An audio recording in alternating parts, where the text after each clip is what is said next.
An investigation is underway into another scary aviation incident, this time at Toronto Pearson International Airport. Yeah, it was a Delta Airlines plane crash landed and eventually actually flipped upside down there on the tarmac. The images are wild. Jasmine Monroe has the very latest in this story now. Hey, Jasmine. Yeah, hey, good morning to both of you. So just take a look behind me. That is a scary sight, and it's even scarier if you were one of those 80 passengers. Now, all of those 80 passengers and crew members survived on Monday afternoon's incident in Toronto Pearson International Airport. 18 people were injured, but all are expected to be okay. So that plane was arriving in Toronto from Minneapolis, Minnesota, when the incident happened. First responders saw thick black smoke. That's when they arrived, so they immediately covered the scene in foam. As you can see right there on your screen, the plane's wing had ripped off and the fuselage had what appeared to be skid marks. Meanwhile, all 80 people on board the plane were able to escape through the plane's emergency exit.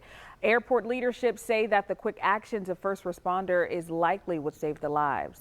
Airport emergency workers mounted a textbook response, reaching the site within minutes and quickly evacuating the passengers. Well, 3 of the 18 injured were airlifted to local hospitals. Officials say all of the injuries are not serious.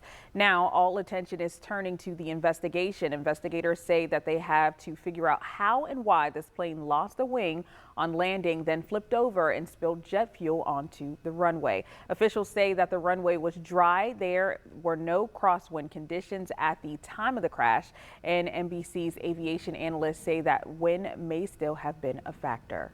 I think it's possible the wing may have touched the runway due to a gust. And if that's the case, then the rest of this makes sense. But the recorders are going to show that. Well, the investigation can be led by the Canadian Transportation Safety Board with the FAA and the NTSB from the United States assisting.